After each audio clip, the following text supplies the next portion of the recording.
Students, in this lecture we will discuss about the important news और उससे related जो कोई इन्फॉर्मेशन या फैक्ट है उसको हम यहाँ पे डिस्कस करेंगे।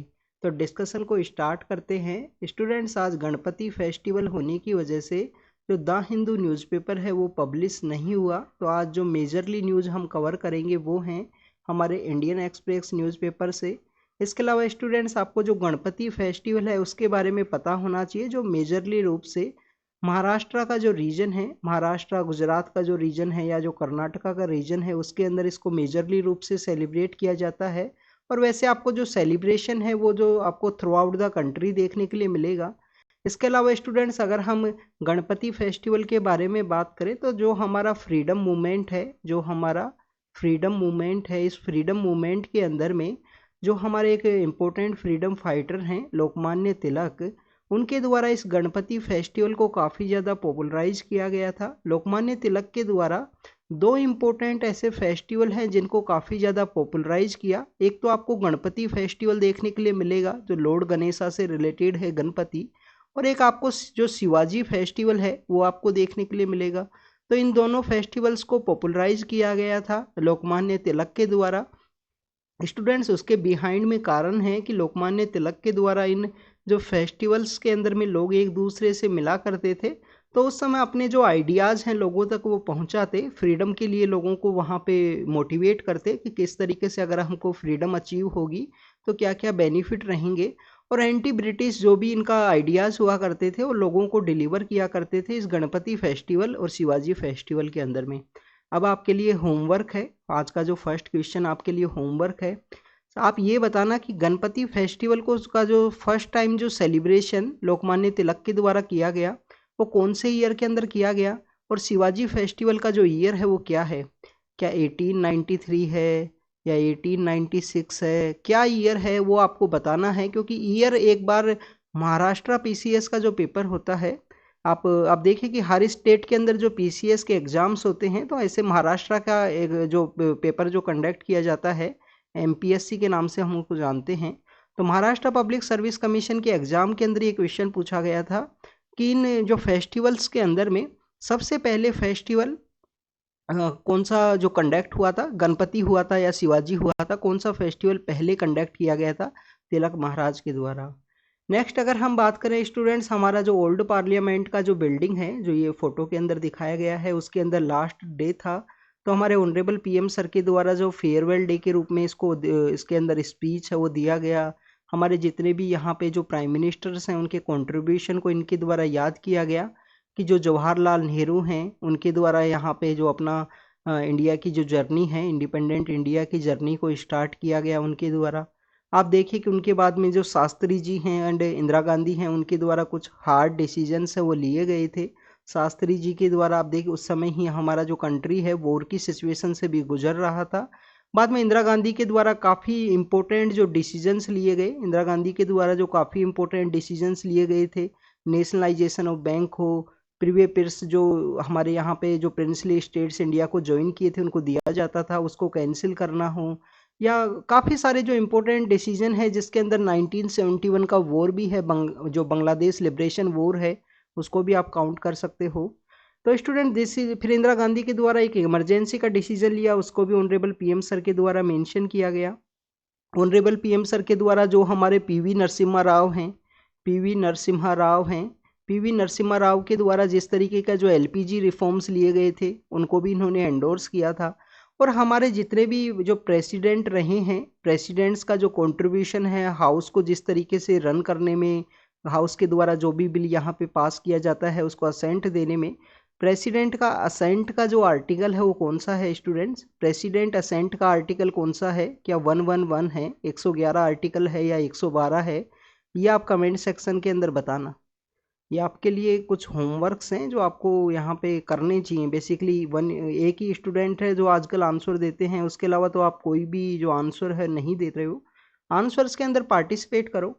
तो स्टूडेंट्स, ये फेयरवेल स्पीच के अंदर इस तरीके से ऑनरेबल पीएम सर के द्वारा बात की गई, अपोजिशन लीडर्स के द्वारा भी फेयरवेल स्पीच दिया गया। Even the Indian express newspaper का जो सोशल मीडिया पेज है उनके द्वारा जो हमारे यहाँ पे जो मेंबर ऑफ पार्लियामेंट्स है उनके द्वारा जो फेयरवेल स्पीच के अंदर जो लिखा गया या फेयरवेल जो यहाँ पे नोट किया गया, उसको भी उन्होंने पब्लिश किया था अपने सोशल मीडिया पेज के ऊपर में। तो यहाँ पे हम फेयरवेल स्पीच के अलावा स्टूडेंट्स हम बात करेंगे, यहाँ पे स्पीकर्स का एक इंटरव्यू है जिसको न्यूज़पेपर ने पब्लिश किया है। हमारा आपको पता होना चाहिए कि हमारा जो इंडिपेंडेंट इंडिया है, इंडिपेंडेंट इंडिया के जो फर्स्ट स्पीकर कौन थे? फर्स्ट स्पीकर थे स्टूडेंट्स जीवी मावलंकर। जीवी मावलंकर हैं। जीवी मावलंकर से लेकर जो प्रेजेंट हमारी जो जर्नी है, जो प्रेजेंट जो जर्नी है जिसके अंदर आपको स्पीकर कौन है हमारे लोकसभा के? ओम बिरला। हमारे लोकसभा के स्पीकर कौन हैं? ओम बिरला।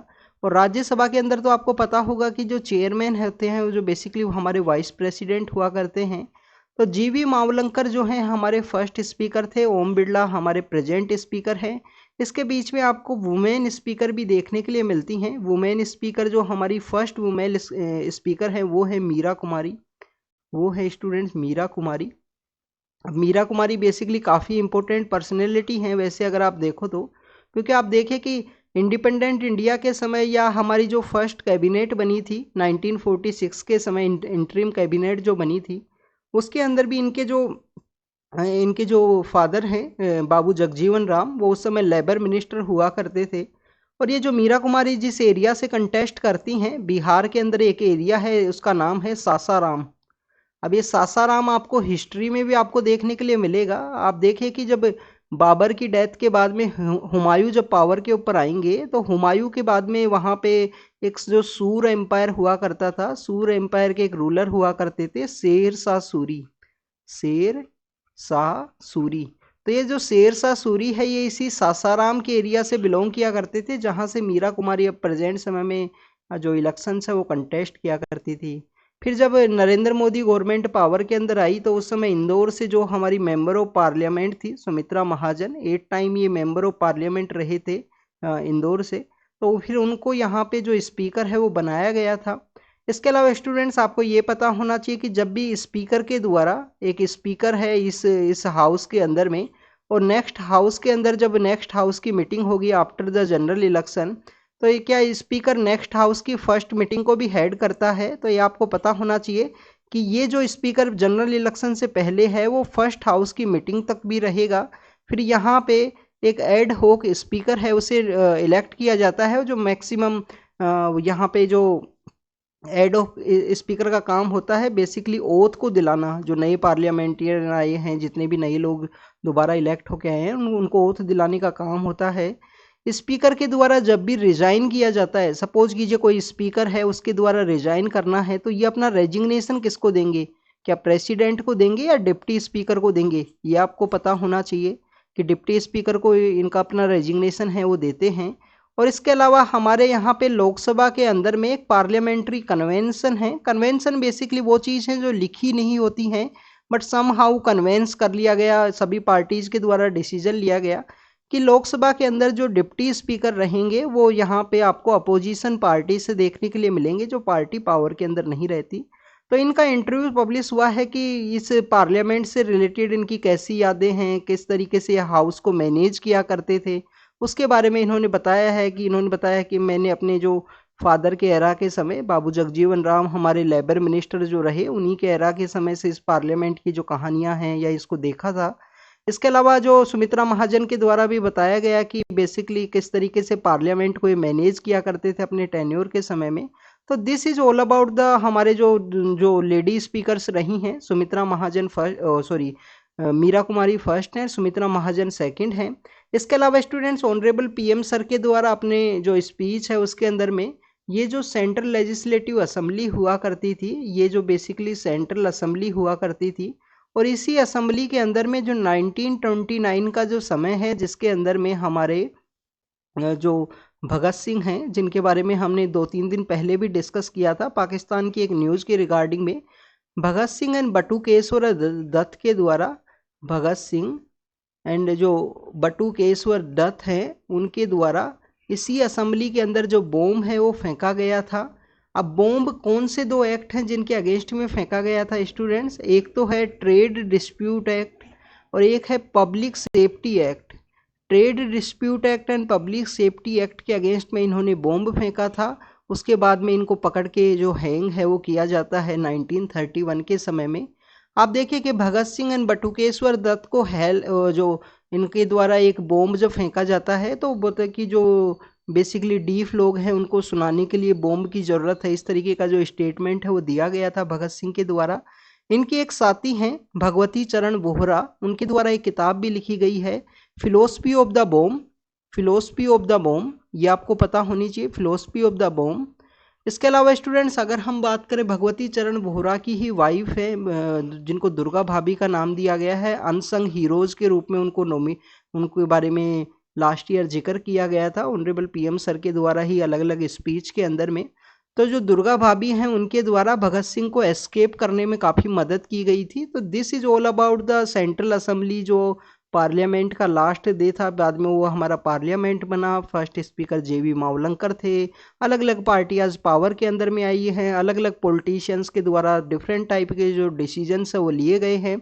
जैसे काफ़ी पॉपुलर स्पीच है हमारे अटल बिहारी वाजपेयी का, हमारे जो फॉर्मर प्राइम मिनिस्टर रहे हैं।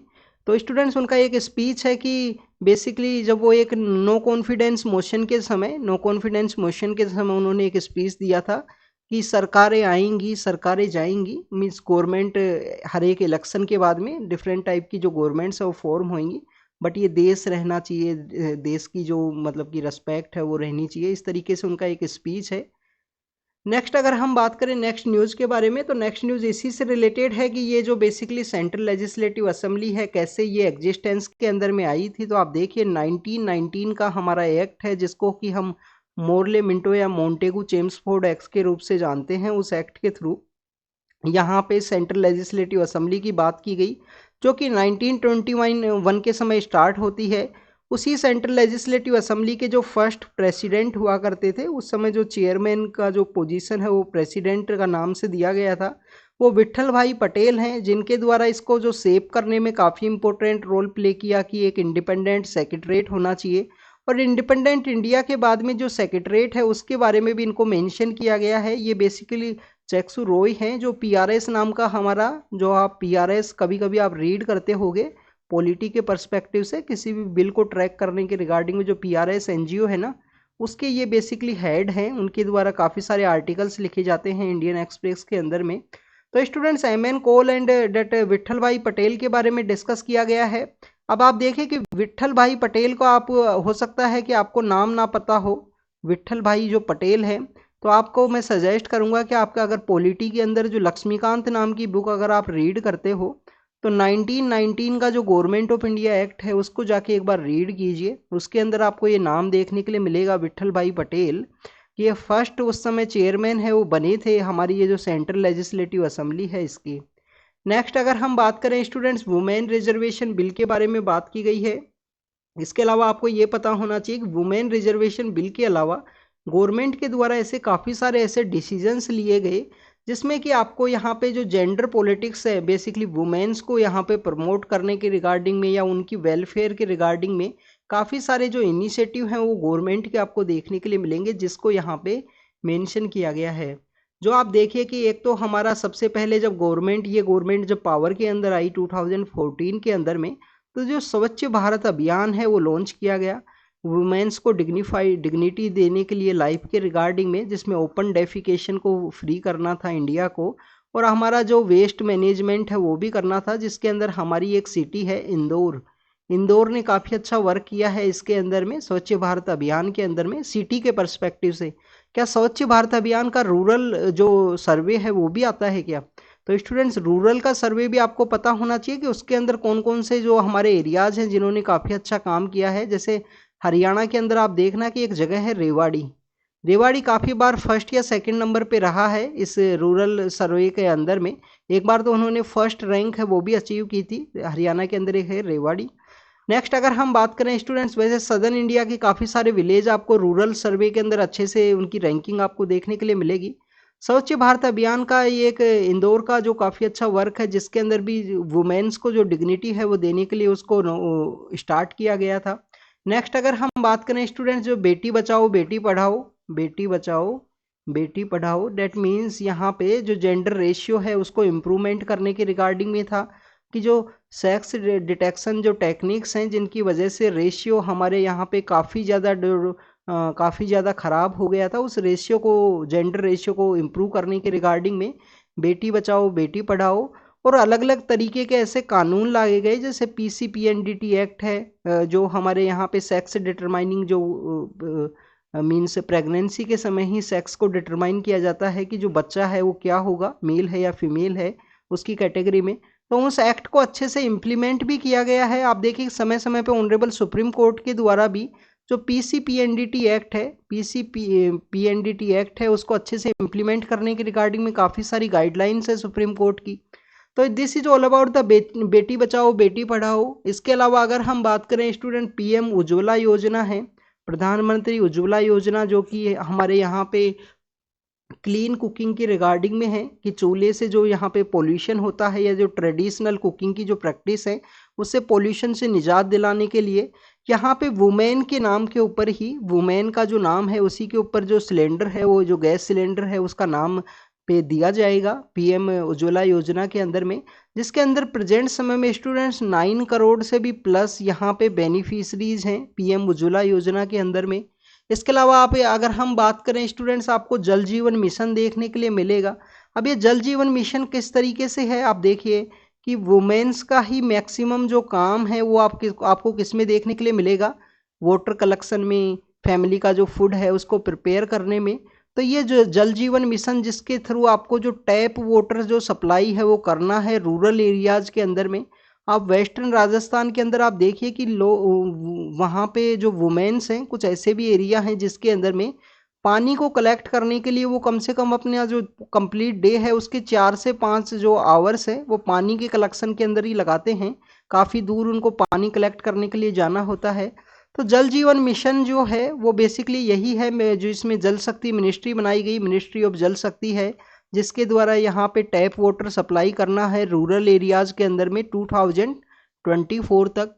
और इसके अंदर आप देखिए कि 13 करोड़ के आसपास जो टैप वाटर हैं वो यहाँ पे इंस्टॉल किए गए हैं प्रेजेंट समय में जल जीवन मिशन के अंडर में। मिनिस्ट्री ऑफ जल शक्ति रूरल एरिया में 2024 तक पानी पहुँचाना है, फंक्शनल टैप वाटर। इसके अलावा स्टूडेंट्स अगर हम बात करें जो प्रधानमंत्री मातृ वंदना योजना है, प्रधानमंत्री मातृ वंदना योजना, ये स्टूडेंट्स 2016 के समय स्टार्ट की गई थी। मातृ वंदना योजना का मेन मोटिव यही है कि जो प्रेग्नेंट वुमेन हैं, जो लैक्टिंग मदर हैं, उनको यहाँ पे जो कैश बेनिफिट है वो दिया जा सके। कैश बेनिफिट यहाँ पे डायरेक्टली ट्रांसफ़र किया जाता है और उनकी हेल्थ को भी इम्प्रूव करने के रिगार्डिंग में है, क्योंकि इंडिया के अंदर जो एनीमिया के पेशेंट हैं, अंडरवेट, जो प्रेग्नेंट लेडीज़ के अंदर अंडरवेट की जो रेशियो है या जो नंबर्स हैं वो काफ़ी ज़्यादा हैं, उसको यहाँ पे कंट्रोल करने के रिगार्डिंग में PM मातृ वंदना योजना है जो 2016 में लॉन्च की थी। तो इसमें बात किया गया है कि गवर्नमेंट के द्वारा जेंडर पॉलिटिक्स को देखते हुए इस तरह के काफ़ी सारे डिसीजन लिए गए, जिसके अंदर अब रिसेंटली जो वुमेन रिजर्वेशन बिल है उसको पास करने की बात की गई है। उसके बारे में अब हम डिस्कस करेंगे। इसके अलावा स्टूडेंट्स यहाँ पे यूनिफॉर्म सिविल कोड, जो ट्रिपल तलाक का जो केस है उसके बारे में भी डिस्कस किया गया है कि जेंडर पॉलिटिक्स को देखते हुए कैसे वेलफेयर स्कीम्स को यूज़ किया गया है, स्पेशली वुमेन्स को एम्पावर करने के लिए। नेक्स्ट यहाँ पे स्टूडेंट्स वुमेन रिजर्वेशन बिल के बारे में बात करेंगे। तो आपको ये पता होना चाहिए कि जो वुमेन रिजर्वेशन बिल है, जो हमारा वुमेन रिजर्वेशन बिल है, सबसे पहले 96 के समय प्रपोज किया गया था। फिर उस समय एक कमेटी बनती है, गीता मुखर्जी नाम की कमेटी। आप ये कमेटीज़ का नाम याद रखना, गीता मुखर्जी नाम की कमेटी बनी थी। उस समय जो गवर्नमेंट हुआ करती थी, यूनाइटेड फ्रंट गवर्नमेंट हुआ करती थी। स्टूडेंट्स आप देखिए कि ये जो 90s के बाद में आप देखिए कि हमारे यहाँ पे 90s के एरा से लेकर और जो 98 का जो समय है या 96 97 तक का जो समय है, इसके अंदर हमारे यहाँ पे काफ़ी ज़्यादा अनस्टेबल में, सेंटर के अंदर काफ़ी सारी अनस्टेबल गवर्नमेंट आपको देखने के लिए मिलेंगी। इसके अंदर आपको 13 डेज की एक हमारी अटल बिहारी वाजपेयी की 13 डेज की भी गवर्नमेंट है, एक 13 मंथ की गवर्नमेंट है। उसके अलावा फिर उनके द्वारा 5 ईयर का रूल आता है, अटल बिहारी वाजपेयी जो हमारे प्राइम मिनिस्टर बनते हैं। तो गीता मुखर्जी कमेटी आई 1996 में वुमेन रिजर्वेशन बिल के रिगार्डिंग में। फिर जब इसको 2008 के समय जब दोबारा से इसको इंट्रोड्यूस किया गया तो उस समय जयंती नटराजन जो कमेटी है वो कॉन्स्टिट्यूट की गई थी, और उसी समय में आपको एक जो गिल फॉर्मूला है वो भी आपको देखने के लिए मिलेगा। अब ये क्या है, ये इसके बारे में हम कंप्लीटली यहाँ पे डिस्कस करते हैं। तो स्टूडेंट्स, उससे पहले इसको एक बार डिस्कस करने से पहले हमारी जो वुमेन्स हैं उनकी सिचुएशन के बारे में हम देखते हैं कि क्या हमारे जो लेजिस्लेटिव फील्ड है उसके अंदर वुमेन्स की संख्या कितनी है स्टेट के अंदर में। यहाँ पे हमको देखना है कि जो स्टेट लेजिस्लेटिव असेंबली है उसके अंदर अगर हम रेशियो के पर्सपेक्टिव से देखें तो हमारे कंट्री के अंदर में कौन सा ऐसा स्टेट है जिसके अंदर सबसे ज़्यादा आपको जो महिलाएं हैं वो देखने के लिए मिलेंगी। तो आप देखें कि छत्तीसगढ़ जो है, हमारा जो छत्तीसगढ़ जो है जिसको कि ट्राइबल भी बेसिकली देखा जाता है कि ट्राइबल डिस्ट्रिक्ट के रूप में, तो छत्तीसगढ़ में आप देखिए कि 14% जो टोटल लेजिस्लेटर हैं उसमें 14.44% जो हैं महिलाएं हैं। इसके अलावा आप देखिए कि अगर हम बात करें वेस्ट बंगाल की तो उसमें 13% है। झारखंड के अंदर आपको 12% आपको देखने के लिए मिलेंगी। राजस्थान के अंदर भी 12% है, राजस्थान के अंदर भी। और इवन हम बात करते हैं सदर्न इंडिया की जहाँ पे एजुकेशन काफ़ी सही है, बट आप रेशियो के पर्सपेक्टिव से अगर आप देखिए तो आप यहाँ पे देखोगे कि जो कर्नाटक है उसके अंदर ओनली 3% है, केरल के अंदर 7% है, तमिलनाडु के अंदर 5% है जो महिलाएं out of total legislator of that assembly. अगर हम बात करें हमारे हाउस के पर्सपेक्टिव से स्टूडेंट्स, जिसमें स्पेशली हमारे लोकसभा के पर्सपेक्टिव से, तो स्टूडेंट जब हमारा जो इंडिपेंडेंस का समय था, हमारा जो फर्स्ट इलेक्शन के बाद में 1952 के समय, सॉरी 51 के समय हमारे लोकसभा के अंदर ओनली 22 जो मेंबर ऑफ पार्लियामेंट्स हैं वो महिलाएं थी उस समय में। अगर हम प्रेजेंट कंटेक्स्ट की बात करें, 2019 की बात करें, तो उनकी जो संख्या है वो है 78%। तो इम्प्रूवमेंट तो हुआ है स्टूडेंट्स, नंबर्स यहाँ पे चेंज हुए हैं।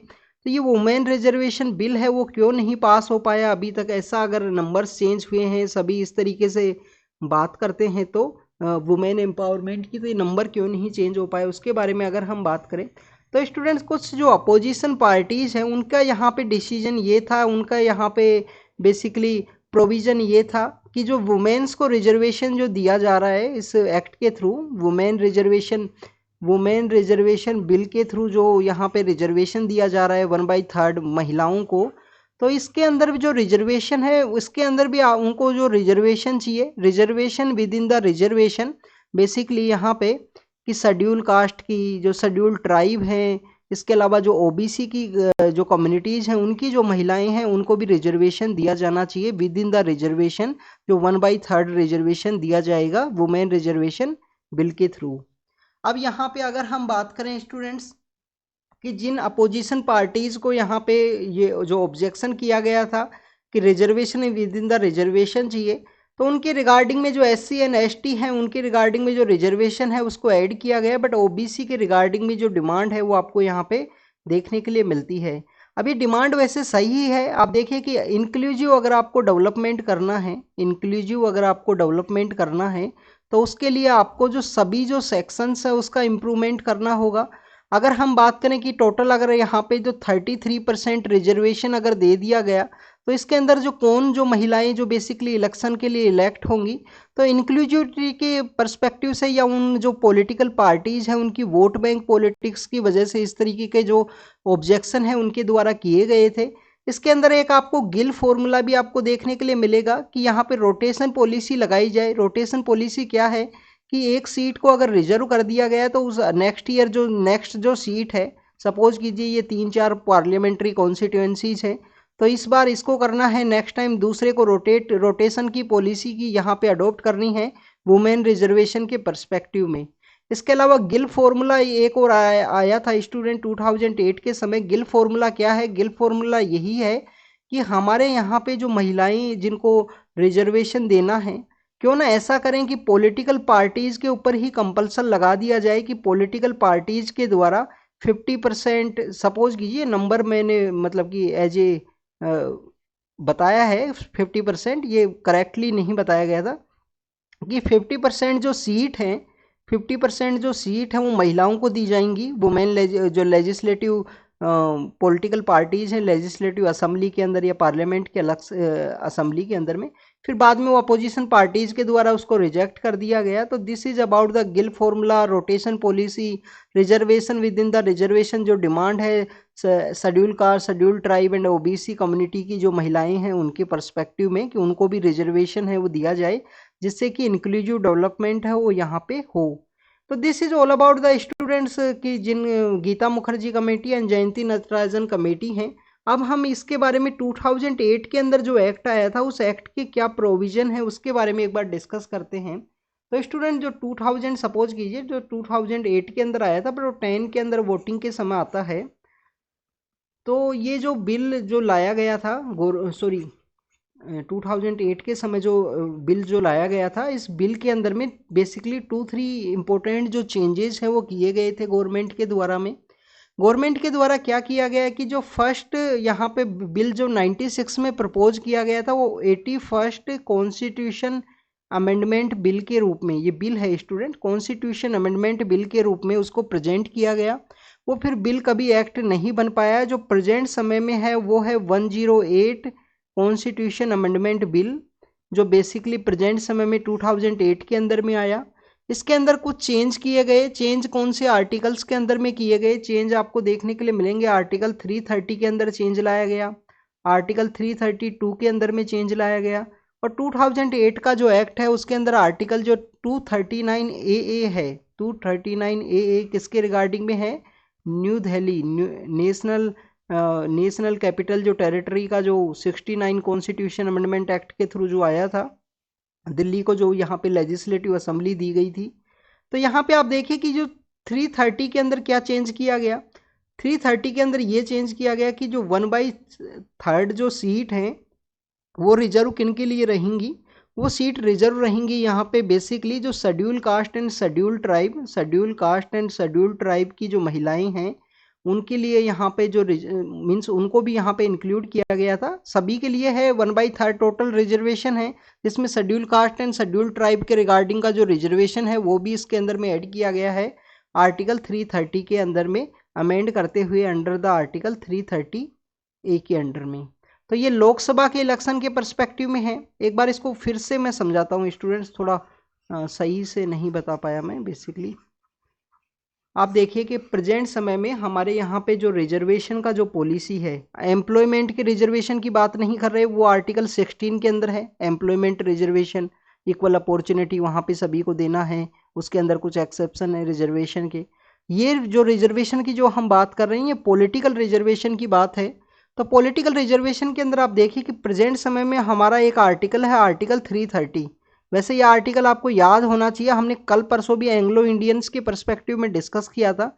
तो जब गवर्नमेंट के द्वारा एंग्लो इंडियन बिल लाया गया था ना रिसेंटली 2020 के समय, तो इनके अंदर भी अमेंड किया गया था। इनके अंदर अमेंड क्या किया गया था कि देखिए जब ये हमारा कॉन्स्टिट्यूशन इस्टेब्लिशमेंट के अंदर आया तो आर्टिकल 330, आर्टिकल 332 इनके अंदर जो रिजर्वेशन जो दिया गया था ना वो 10 ईयर के लिए दिया गया था। एक क्लोज बनाया गया था कि सनसेट क्लोज है, 10 ईयर के बाद में ये रिजर्वेशन है एग्जिस्ट नहीं होगा।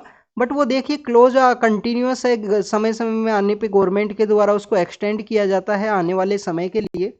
तो 330 आर्टिकल बेसिकली हमारा जो शेड्यूल कास्ट एंड जो शेड्यूल ट्राइब हैं उनकी पॉलिटिकल सीटें कुछ रिजर्व करता है हमारे इलेक्शन सिस्टम के अंदर में।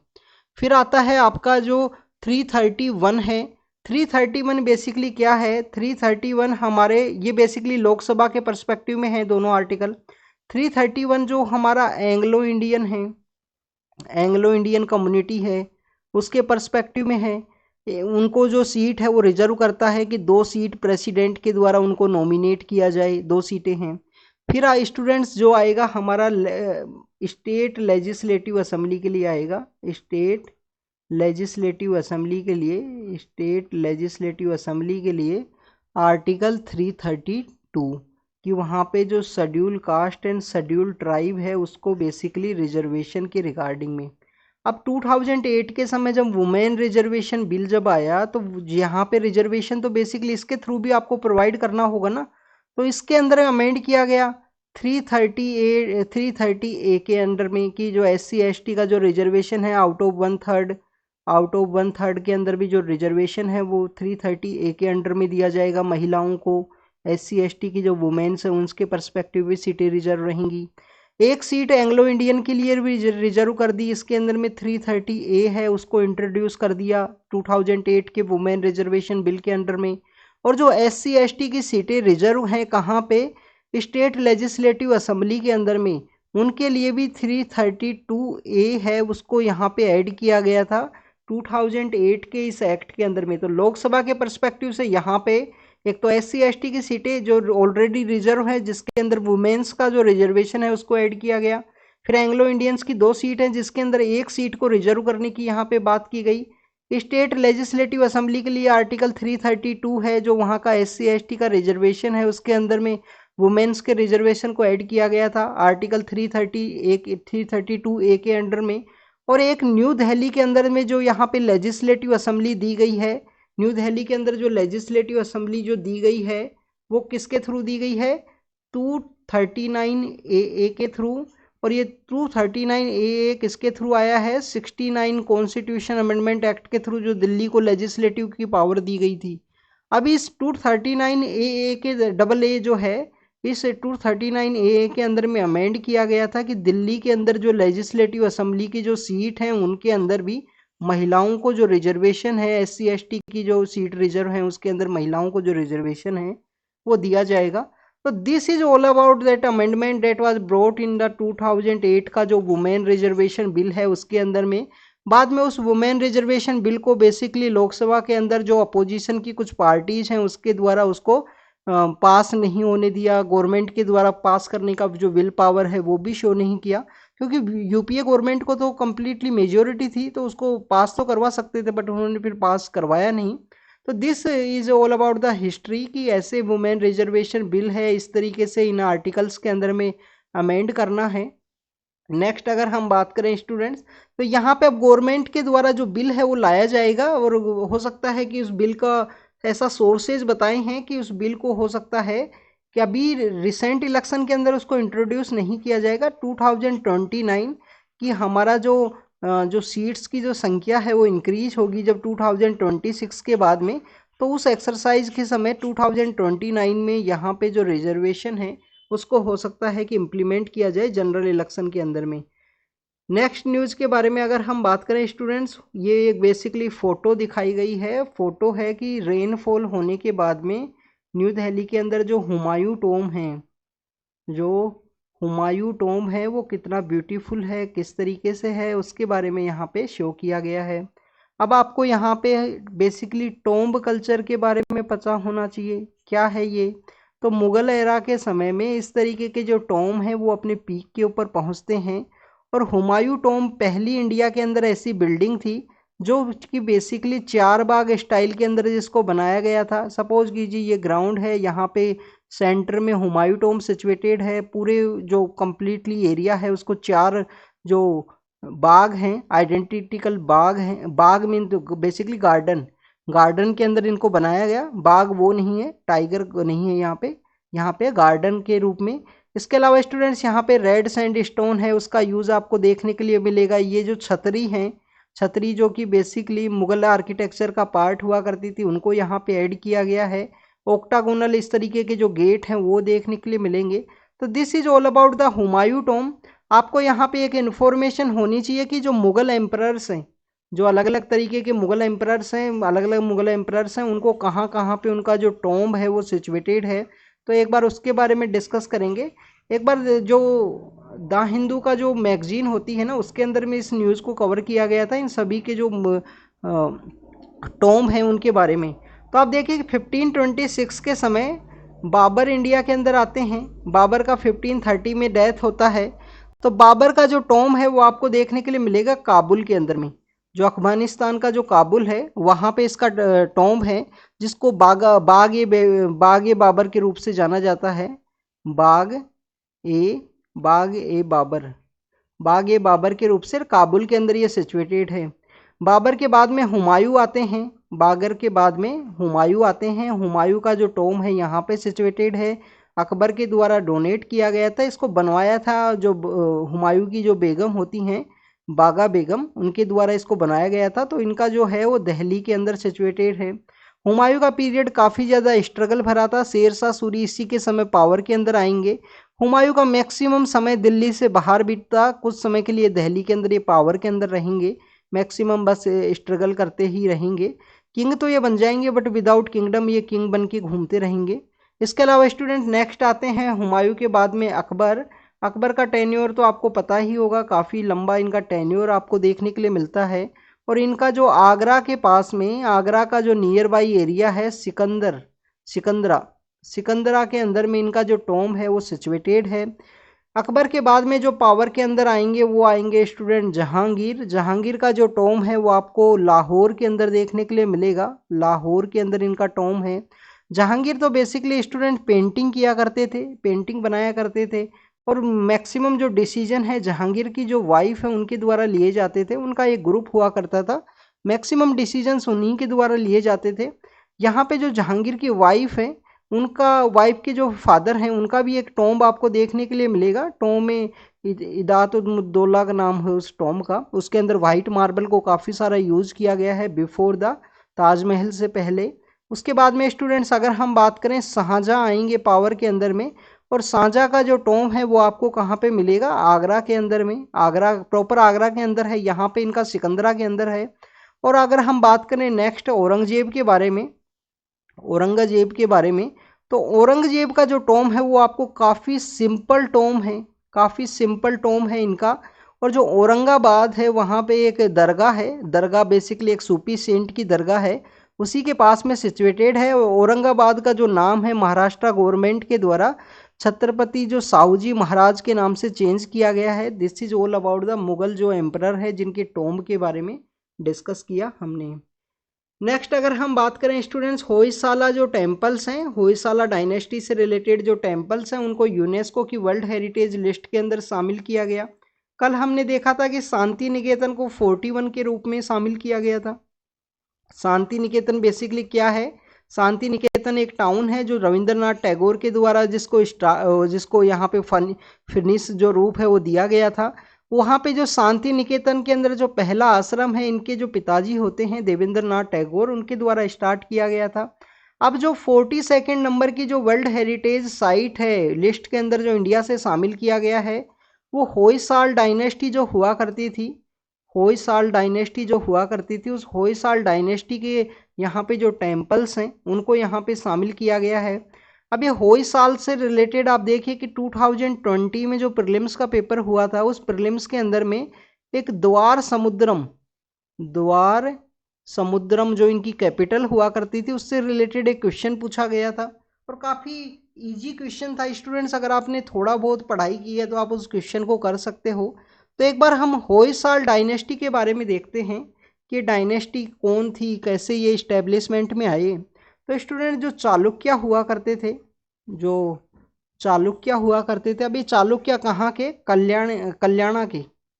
अब आपको जो चालुक्य हैं वो दो तरीके से देखने के लिए मिलेंगे। चालुक्याज की दो ब्रांच हुआ करती थी। एक ब्रांच है इनकी बादामी या वातापी के जो चालुक्य हैं, जिसके अंदर आपको पुलकेशिन राम के जो राजा हैं, पुलकेशिन सेकंड, जिनके द्वारा हर्षवर्धन को डिफीट किया। जो पल्लवा रूलर हुआ करते थे, जो पल्लवा रूलर कहाँ पे, यहाँ पे जो आपको ममल्लापुरम देखने के लिए मिलेगा, महाबलीपुरम है जो, वहाँ से जो रूल किया करते थे, महाबलीपुरम से, महाबलेश्वर महाराष्ट्र के अंदर है। महाबलीपुरम यहाँ पे सिचुएटेड है। यहाँ पे इंडिया और चाइना की जो सेकंड इनफॉर्मल जो समिट है वो भी ऑर्गेनाइज हुई थी 2019 में। सी जिनपिंग एंड डेट जो हमारे ऑनरेबल प्राइम मिनिस्टर सर हैं वो मिले थे। और इससे पहले जो फर्स्ट इनफॉर्मल जो समिट हुई थी वो चाइना के अंदर हुई थी, जो वुहान नाम की जो सिटी है, जो कोविड के समय न्यूज़ के अंदर में थी कि वहाँ से वायरस का आउटब्रेक हुआ था फर्स्ट टाइम में। तो वुहान के बाद में जो सेकंड मीटिंग है वो महाबलीपुरम में हुई, जो चेन्नई के अंदर है। इसको बेसिकली ममल्लापुरम के रूप से भी हम जानते हैं। वहाँ से पल्लवा डायनेस्टी रूल किया करती थी। तो जो चालुक्य डायनेस्टी है उसका जो अदर ब्रांच है, जिसको हम बादामी वातापी के जो चालुक्य कहते हैं, जिसमें पुलकेशिन नाम के जो राजा हैं, उन्होंने इन पल्लवा डायनेस्टी, हर्षवर्धन जो कन्नौज से रूल किया करते थे, उनको यहाँ पे डिफीट किया था। नेक्स्ट जो ब्रांच है चालुक्याज की, चालुक्य की एक ब्रांच आएगी, फिर उसके बाद में कुछ समय का गैप आएगा, उसके बाद में जो नेक्स्ट जो ब्रांच है जो तिलप्पा के द्वारा स्टार्ट की गई थी, उस ब्रांच का यहाँ पे कल्याणा का जो को चालुक्य है उसके रूप से हम जानते हैं। उनके ये फ्यूडिटरी हुआ करते थे, उनके ये फ्यूडिटरी हुआ करते थे। फ्यूडिटरी बेसिकली आपको हमेशा देखने के लिए मिलेंगे कि जब भी मेन डायनेस्टी, मेन जो ब्रांच है वो कमज़ोर होगी, ये अपने आप को इंडिपेंडेंट डिक्लेयर करेंगे। तो होयसाल नाम की जो डायनेस्टी है अपने आप को इंडिपेंडेंट डिक्लेयर करती है। इस होयसाल डायनेस्टी के जो फाउंडर हुआ करते थे उनको हम साला के रूप से जानते हैं। साला नाम के जो पर्सन है वो इसके फाउंडर हैं। और होयसाल का बेसिक पर्पज ये था कि साला जो पर्सन है, जो फाउंडर हैं, वो एक बार जंगल के अंदर जाते हैं, फॉरेस्ट के अंदर में, और इनके ऊपर में जो टाइगर है उसका अटैक होता है। उस समय में इनके जो साथ का जो कोई पर्सन है उसके द्वारा कहा जाता है कि हे साल, ऐसे प्रोनाउंस किया जाता है, तो इनके द्वारा होयसाल के नाम से वो कन्वर्ट हुआ, फिर डायनेस्टी का नाम। होयसाल डायनेस्टी के बाद अगर हम बात करें, ये जैनिज्म, बुद्धिज्म एंड जो वैष्णव है उस सभी संप्रदाय को बेसिकली पैट्रोनाइज किया करते थे। इनके एक जो इम्पोर्टेंट राजा हैं वो आपको विष्णुवर्धन नाम के जो राजा हैं वो आपको इम्पोर्टेंट राजा देखने के लिए मिलेंगे, जिनको यहाँ पे बिट्टी देवा के नाम से भी जानते हैं। बिट्ट देवा होंगे या बिट्टी देवा, जो भी इनका नाम है। विष्णुवर्धन नाम के राजा हैं होयसाल डायनेस्टी के। इसके अलावा स्टूडेंट सबसे ग्रेट किंग हुआ करते थे। इनके द्वारा जो चोला एम्पायर है, चोला एम्पायर की एक जगह जो रूल किया करते थे, अगर हम बात करें तो थाला केडू के अंदर जो रूल किया करते थे तो उन चोलाज को भी डिफीट किया था और कीर्ति नारायण जो टेम्पल है वो बनाया गया। अब जो यूनेस्को की जो साइट है जिसके अंदर में जिन टेम्पल्स को जो शामिल किया गया है वो आपको पता होना चाहिए। टेम्पल्स को यहाँ पे शामिल किया गया है कि जो चेन्ना केशवा जो टेम्पल है, जो चेन्ना केशवा जो टेम्पल है, ये टेम्पल कहाँ पे है? बेलुरु के अंदर में। बेलुरु के अंदर में जो चेन्ना केशवा टेम्पल है उसको यहाँ पे शामिल किया गया। इसके अलावा स्टूडेंट नेक्स्ट जो टेम्पल है उसके बारे में अगर हम बात करें, जो द्वार समुद्रम का जो बैंक है उसके ऊपर सिचुएटेड है हालेबिदु के अंदर में, हसन डिस्ट्रिक्ट में। हालेबिदु का जो टेम्पल है उसको यहाँ पे शामिल किया गया है। और शामिल किया गया है यहाँ पे जो केसवरा है, चेना केसवरा फर्स्ट टेम्पल है बेलूर के अंदर में। फिर हालेबिदु का जो टेम्पल है वो शामिल किया गया है। केसवा जो टेम्पल है सोमनाथापुरा के अंदर, मैसूर के अंदर में, जो मैसूर का जो टेम्पल है उसको यहाँ पे शामिल किया गया है यूनेस्को की साइट के अंदर में। और भी काफ़ी सारे टेम्पल बनाए गए। इसका जो विष्णुवर्धन नाम के जो पर्सन है, इनिशियल फेज के अंदर में ये पर्सन बेसिकली जैनिज्म को फॉलो किया करते थे। जो जैनिज्म है, जैनिज्म जो रिलीजन है उसको फॉलो किया करते थे। बाद में आपको जो श्री रामानुजाचार्य हैं उनके द्वारा इनको वैष्णव संप्रदाय के अंदर या श्री वैष्णव संप्रदाय के अंदर ऐड किया जाता है रामानुजाचार्य के द्वारा। अगर हम इनके टेम्पल्स के बारे में बात करें स्टूडेंट, तो आपको इनके जो टेम्पल्स हैं वो बेसिकली स्टार शेप के, इस तरीके की जो शेप है उसके अंदर आपको जो टेम्पल्स है वो देखने के लिए मिलेंगे। इनके temple star kind of shape होती है इनके टेम्पल्स की। जो जगती होती है, जगती बेसिकली जो टेम्पल के आसपास का जो उठाया हुआ एरिया है वो जो जगती, इसके अंदर आपको ओपन जो प्रदक्षिणा पाथ है, जो चारों तरफ चक्कर लगाते हैं टेम्पल के, जो प्रदक्षिणा पाथ है वो काफ़ी ओपन देखने के लिए मिलेगा कि ओपन इनका प्रदक्षिणा पाथ होता है। इसके अलावा अगर हम बात करें विमान के बारे में कि इनका विमान किस तरीके का होगा, तो विमान आपको जो पिरामिड शेप है, पिरामिड शेप का विमान आपको देखने के लिए मिलेगा होयसाल डायनेस्टी के टेम्पल्स का। This is all about the Hoysala dynasty. Jainism, Buddhism और सैविज्म को ये प्रमोट किया करते थे। इनके द्वारा जैनिज्म की क्या हुआ करती हैं, उनको बेसिकली बैसाडी के नाम से जानते हैं। उनके अंदर भी इनके द्वारा पैट्रोनाइज किया गया था जैनिज्म की जो बैसाडीज हैं। अब आप ये बताना कि कर्नाटक के अंदर में जहाँ पे द्वार समुद्रम का जो एरिया है वहाँ पे जैनिज्म का कौन सी जगह है? जैनिज्म की एक काफ़ी फेमस जगह है वहाँ पे कर्नाटक के अंदर में, तो उस जगह बतानी है आपको। Next is about the student, NEET के कुछ एस्पिरेंट हैं। नीट बेसिकली मेडिकल कॉलेज में एडमिशन की रिगार्डिंग में जो टेस्ट होता है, और राजस्थान का जो कोटा है वो काफ़ी फेमस है इसकी कोचिंग के लिए। तो उसके कुछ स्टूडेंट्स का यहाँ पे कंटिन्यूस सुसाइड आ रहा है, सुसाइड की केसेज आ रही हैं। इस साल का जो 25th जो सुसाइड केस है वो हुआ है कोटा के अंदर में। तो स्टूडेंट्स आप देखिए कि एक तो टीन एज का समय होता है, उस समय में 16 to 18 ईयर की इनकी एज होती है बच्चों की उस समय में। नेक्स्ट आप देखिए कि इस तरीके से सोसाइटल प्रेशर क्रिएट किया जाता है कि अगर आप मेडिकल कॉलेज के अंदर आप नहीं जाओगे तो अगर आपका एग्ज़ाम क्लियर नहीं होगा, इस तरीके के सोसाइटल प्रेशर होते हैं। दूसरी स्टूडेंट्स की भी बेसिकली कुछ एक्स्ट्रा करिकुलर एक्टिविटीज़ होती हैं, वो उनमें कहीं ना कहीं इन्वॉल्व होंगे, स्टडी उनकी इफेक्ट होगी, फिर उनको लगेगा कि स्टडी भी ख़राब हुई, वहाँ पे भी कोई सफलता ही नहीं मिल पाई। तो डेट्स इस तरीके से आपको जो इंसिडेंट है वो देखने के लिए मिलेंगे। नेक्स्ट अगर हम बात करें कि स्टूडेंट्स यहाँ पे काफ़ी अलोन होगा, फैमिली के द्वारा प्रेशराइज होगा कि मेडिकल कॉलेज के अंदर आपको जाना है या आईआईटी कॉलेज के अंदर आपको जो लाइफ है वो यहाँ पे सिक्योर करनी है उस सीट को। इस तरीके का जो प्रेशर है वो देखने के लिए मिलेगा, काफ़ी अलोन होगा, तो कंप्लीटली डिप्रेशन है उसके अंदर चला जाएगा। ये तो बेसिकली यूपीएससी के अंदर भी हो सकता है। स्टूडेंट्स अगर आप 4 से 5 अटैम्प्ट के अंदर अगर आप कंटिन्यूस फेलियर होते हो तो इस तरीके का जो आपको डिप्रेशन है वो क्रिएट हो सकती है सिचुएशन। तो उसका बेस्ट तरीका यही है कि इनिशियल जो 1-2 ईयर्स हैं, इनिशियल 1-2 ईयर या बेसिकली अगर मैं मानूँ कि 2 से 3 साल का जो समय है शुरुआत में, सबसे पहली बात जब फर्स्ट अटैम्प्ट दो तो कम से कम 1 साल की तैयारी करके दो, मिनिमम 1 साल की, हो सके तो 2 साल की तैयारी करके आपको फर्स्ट अटैम्प्ट के लिए जाना चाहिए।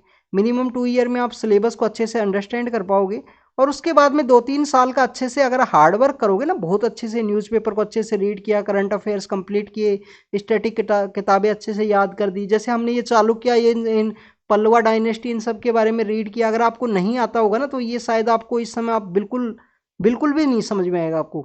अभी जो हमने 10 मिनट पहले या 5 मिनट पहले जो डिस्कस किया है वो आपको बिल्कुल भी नहीं समझ में आएगा। उसका कारण ये है कि आपने उनको रीड नहीं कर रखा। अगर रीड भी किया है तो इतने अच्छे से रीड नहीं किया, इंटरेस्ट के साथ में रीड नहीं किया, या आपको नाम है वो अच्छे से याद नहीं है कि पुलकेशिन कौन था, हर्षवर्धन कौन है, हर्षवर्धन के समय कौन वहाँ पे चाइनीज जो ट्रैवलर है वो आया, कन्नौज के बारे में जो मैंने डिस्कस किया है, कन्नौज के बारे में फिर वो लड़ाई के बारे में मैं काफ़ी बार डिस्कस करता हूँ कि सदर्न इंडिया से राष्ट्रकूट आएंगे, गुर्जर प्रतिहार आएंगे, पाल डायनेस्टी आएगी कन्नौज को टेक ओवर करने के लिए। तो इस तरीके से अगर आप इंटरेस्टिंग वे में स्टडी नहीं करोगे 2-3 साल में तो लास्ट में फिर आपके लिए बोझ बनेगा, फिर डिप्रेशन क्रिएट हो सकता है। और अगर आप अच्छे से शुरुआत के 2-3 साल में बहुत अच्छे से मेहनत कर रही है ना, बहुत अच्छे से मीन्स 10 से 8 घंटे डेली आपने स्टडी किया और कंटिन्यूस अपना जो आराम किया और कोई भी एक्स्ट्रा करिकुलर एक्टिविटीज़ में पार्टिसिपेट नहीं किए जो जिससे आपकी जो पढ़ाई है वो इफेक्ट हो, तो इन 2-3 ईयर्स के अंदर अगर आपको यूपीएससी का एग्ज़ाम के थ्रू अगर सफलता नहीं मिली तो कहीं ना कहीं ये जो कंप्लीट पढ़ाई करोगे ना इससे कहीं ना कहीं सफलताएं जरूर मिलेगी अगर आप डेडिकेटेड वे में हार्ड वर्क करोगे। हो सकता है पीसीएस का एग्ज़ाम क्लियर हो जाए, हो सकता है कोई दूसरा एग्ज़ाम क्लियर हो जाए, अगर कुछ भी नहीं हुआ अच्छे से पढ़ाई की है तो कुछ ना कुछ तो कर ही लोगे स्टूडेंट्स। ये जो हार्ड वर्क है कभी भी बेकार नहीं जाएगा। तो this is all about the इस इंसिडेंट के बारे में आप सीख सकते हो। अभी जब GS1 का जो पेपर था उसके अंदर भी एक क्वेश्चन पूछा गया था कि जो वुमेन्स हैं उनके अंदर सुसाइड रेट क्यों इंक्रीज हुए हैं, क्या कारण है, तो उसके बारे में आपको पता होना चाहिए। सेम यही कारण देखने के लिए मिलते हैं कि सोसाइटल प्रेशर होना, मैरिज के अंदर में यहाँ पे अलग तरीके का हैप्पीनेस है वो ना मिलना, या दूसरे कोई रीजन होना, कंटिन्यूस वायलेंस की सिचुएशन होना, साइबर बुलिंग होना, वो सब कारण आप लिख सकते हो उसके अंदर में। और मेन रीजन होता है अलोन होना, कोई बात करने के लिए फ्रेंड ना होना, या इस तरीके की सिचुएशन जब क्रिएट होती है उस समय में मैक्सिमम इस तरीके का जो अवसाद है, जो डिप्रेशन है, वो आपको देखने के लिए मिलेगा। नेक्स्ट डिलिमिटेशन कमीशन के बारे में है। तो डिलिमिटेशन कमीशन आपको पता होना चाहिए 82 आर्टिकल के थ्रू इनकी जो रिकमेंडेशंस होती हैं वो बाइंडिंग होती हैं। इसको मैंने बस जस्ट एज आर्टिकल के पर्पज से ऐड किया था यहाँ पे न्यूज़ में। नेक्स्ट अगर हम बात करें स्टूडेंट, नेक्स्ट है स्टूडेंट सुप्रीम कोर्ट के द्वारा जो महाराष्ट्र कोर्ट का ऑर्डर था कि जो प्लास्टर ऑफ पेरिस की बनी हुई जो स्टैच्यूज हैं उनको आप यूज़ नहीं करोगे, गणेश आइडल्स को, तो उसके बारे में सुप्रीम कोर्ट ने भी इंटरवेन करने से मना किया है कि जो प्लास्टिक और पेरिस की जो आइडल्स हैं उनको क्यों यूज़ करना है। आप क्ले की जो आइडल्स है वो बनाइए और उनको यहाँ पे यूज़ कीजिए, जिससे कि जो हमारा सी है, जो हमारी वाटर बॉडीज़ हैं, उनके अंदर जो पोल्यूशन है वो क्रिएट ना हो। आप देखें कि स्टूडेंट्स हमारा जो सेंट्रल पोल्यूशन कंट्रोल बोर्ड है, सेंट्रल पोल्यूशन कंट्रोल बोर्ड है, सबसे पहले तो आप ये बताना ये कौन से एक्ट के थ्रू इस्टेब्लिश हुआ था। तो हमारा जो एक्ट है जो इसको इस्टेब्लिश किया था वो है स्टूडेंट सबसे पहले वोटर का एक्ट, वोटर वोटर का है voter prevention and control act, voter prevention and control of pollution act है 1974 का, जिसके थ्रू इसको इस्टेब्लिश किया गया था। बाद में जो एयर का एक्ट आया 1981 के अंदर, air prevention and control pollution act है 1981 का, उसको भी इसके अंडर में ऐड किया गया। और आप देखें कि जो इन्वायरमेंट प्रोटेक्शन एक्ट है 1986 का, उसको भी इसके अंडर में ऐड किया गया। अब ये बेसिकली हमारा जो स्कूल लेवल का एग्जाम नहीं है, नहीं जो प्लास्टर ऑफ पेरिस है उसका फॉर्मूला भी आपको पता होना चाहिए, केमिकल फॉर्मूला क्या है। 10th 11th में आपने काफ़ी बार देखा होगा, जब भी केमिस्ट्री के अंदर ये क्वेश्चन पूछ लिया जाता था, प्लास्टर ऑफ पेरिस का जो फॉर्मूला है क्या होता है। नेक्स्ट स्टूडेंट, यूएस और ईरान के बीच में है, यहाँ पे जो कुछ प्रिजनर्स हैं जिनको एक्सचेंज किया गया है दोनों ही कंट्रीज के द्वारा, दोनों के रिलेशंस काफ़ी यहाँ पे सीवियर कंडीशंस के अंदर है प्रेजेंटली। जब से डोनाल्ड ट्रंप के द्वारा उस डील को, जो JCPOA है, उसको साइन नहीं किया गया था, उसके बाद में यहाँ पे जो कंटिन्यूस सैंक्शन है वो ईरान के ऊपर आपको देखने के लिए मिलते हैं। ईरान का जो लोकेशन है वो आपको पता होना चाहिए कि इंडिया का एक पोर्ट भी है ईरान के अंदर में। इंडिया का जो पोर्ट है, जो हमने अफगानिस्तान के पर्पज से जो स्टार्ट किया था, पोर्ट का नाम आप कमेंट सेक्शन के अंदर बताना। Next is about the Ahmadiyya minority के बारे में है। अहमदिया माइनॉरिटी के बारे में आपको एक बात पता होनी चाहिए कि जो अहमदिया मूवमेंट है, अहमदिया मूवमेंट स्टूडेंट्स कब स्टार्ट हुआ? 1889 के समय में अहमदिया मूवमेंट स्टार्ट हुआ। 1889 में स्टार्ट करने वाले जो पर्सन है उनका नाम क्या है? मिर्ज़ा गुलाम अहमद, मिर्ज़ा गुलाम अहमद। अब बेसिकली स्टूडेंट जो अहमदिया मूवमेंट है, यहाँ से मिर्ज़ा गुलाम अहमद जी के द्वारा इसको स्टार्ट किया गया था।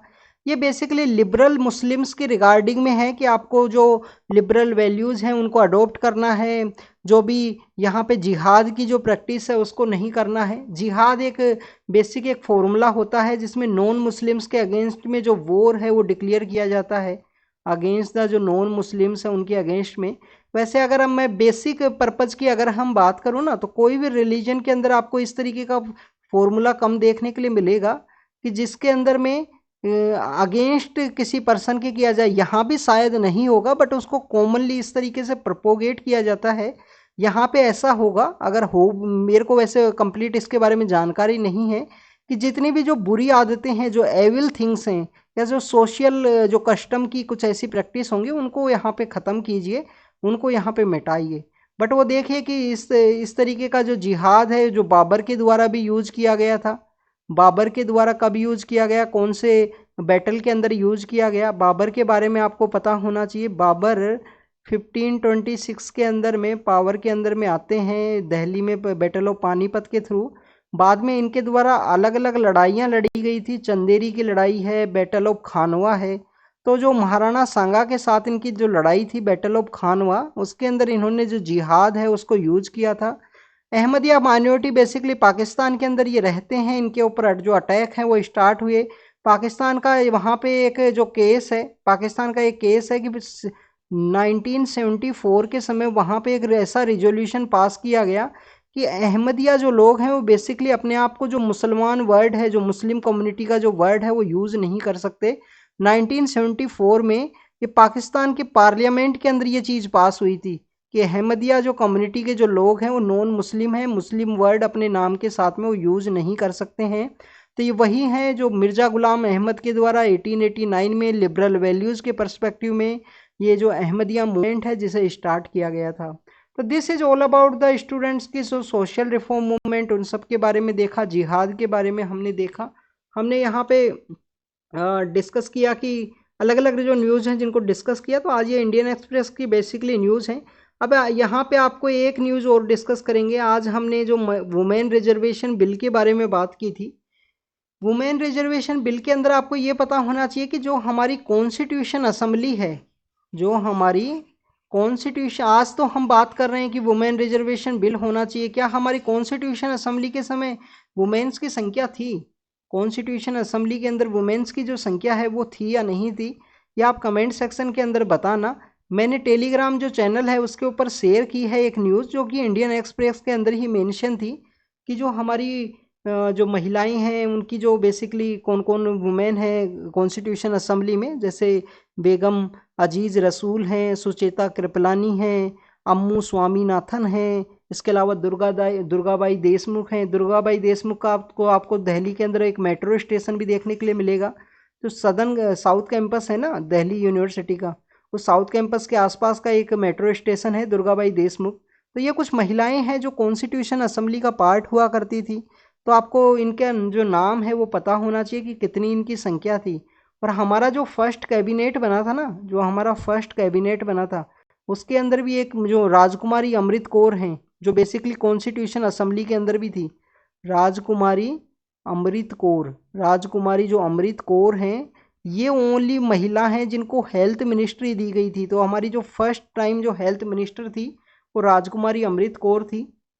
तो स्टूडेंट्स, ये कुछ इन्फॉर्मेशन थी जिसको हमने डिस्कस किया। This is all about the today's discussion, जिसमें हमने होयसाल डायनेस्टी के बारे में, होयसाल टेम्पल्स के बारे में कि वो स्टार टाइप की शेप के बने हैं, भूमिजीय स्टाइल के अंदर हैं, पिरामिड उनका विमान होता है, जगती के ओपन प्रदक्षिणापात होता है, जिसको हमने डिस्कस किया। आप उसको अच्छे से याद करना होयसाल के बारे में। तो thank you student, thank you very much.